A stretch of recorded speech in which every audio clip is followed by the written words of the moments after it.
Welcome to Dungeon Brew. When players encounter magic items in your game, are they just picking up gear with stats? Or are they uncovering something that feels connected to the world?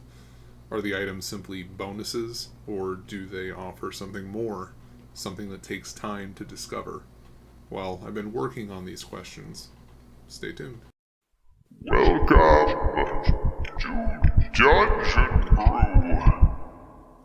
In my current Dragonlance campaign, I wanted magic items to feel like they had layers and aren't just generic items from the DMG.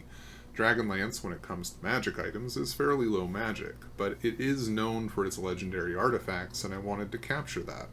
So I decided to make some artifacts of my own after my favorite character in the series, Raceland and the Staff of Magius. The way I design these artifacts for my players is that they grow over time as the characters spend more time with them.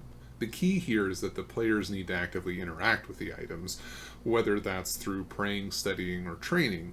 These items only reveal their powers if characters invest time and effort.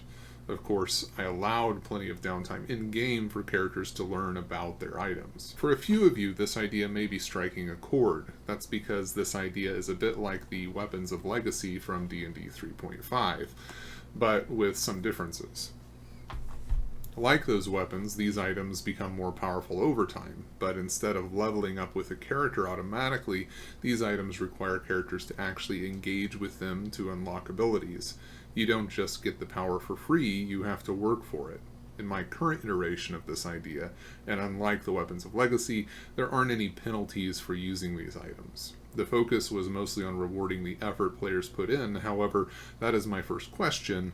Should these powerful items stay true to the 5e artifacts that impose penalties? So I do want to clarify at this point, this is very much a work in progress. It's something that I've been using with my players, I've been playtesting with them, I'm kind of getting some insights into how things are working, but at this point I'm still trying to figure out the finer points in the overall system for these legendary artifacts that I've been imposing. Alright, so this is how it works. One of my players is a life cleric of Mishakal, who finds a magic suit of armor, the armor of the Blue Lady. She won't know everything about it right away, and Identify does nothing. She has to spend time, actual in-game time, praying to her goddess to unlock its abilities. Each time she does, she makes a skill check, like Knowledge Religion, for her holy armor. Over time, as she succeeds on these checks, she makes progress toward uncovering new powers. So, if she spends 8 hours a day praying, she can make her check once per day. She adds all her checks together, and once she reaches a total of 100, she unlocks a new ability. This means that if it takes about 4 to 8 checks, or 4 to 8 days of downtime to unlock one ability, and there are about 10 per item.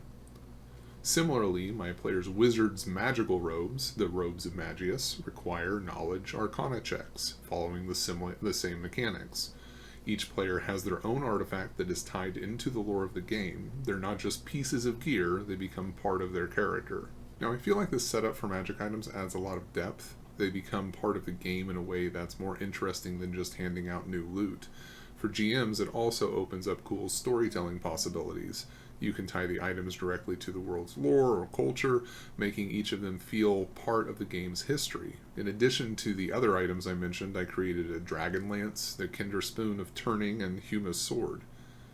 So why would you want to use these in your game? Simple, it keeps players invested in their gear. They aren't just casting Identify and discovering everything about their new trinket. They're getting something that they have to figure out over time. It adds a layer of excitement and keeps players interested in what they have.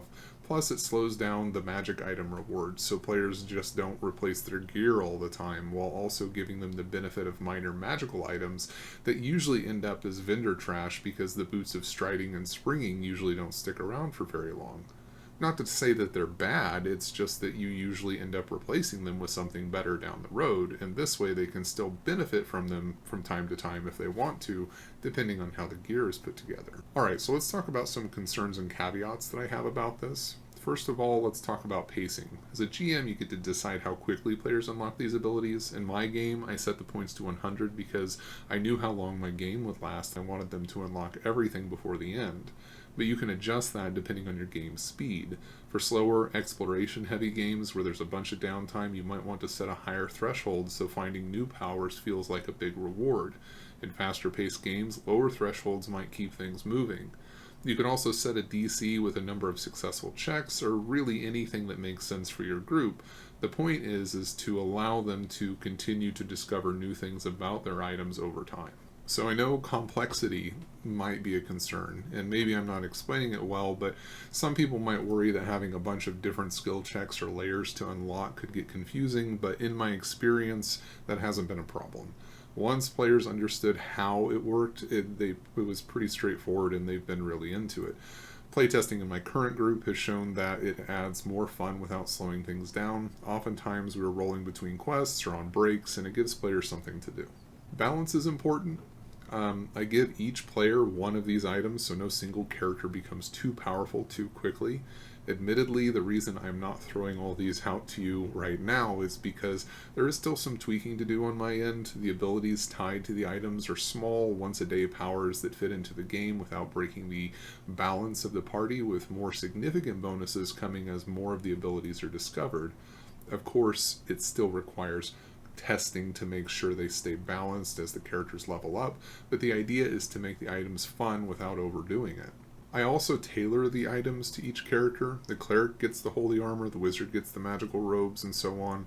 This way the items fit with the character's role in the party. It's not just about giving out random loot, it's about giving them something that fits their skills.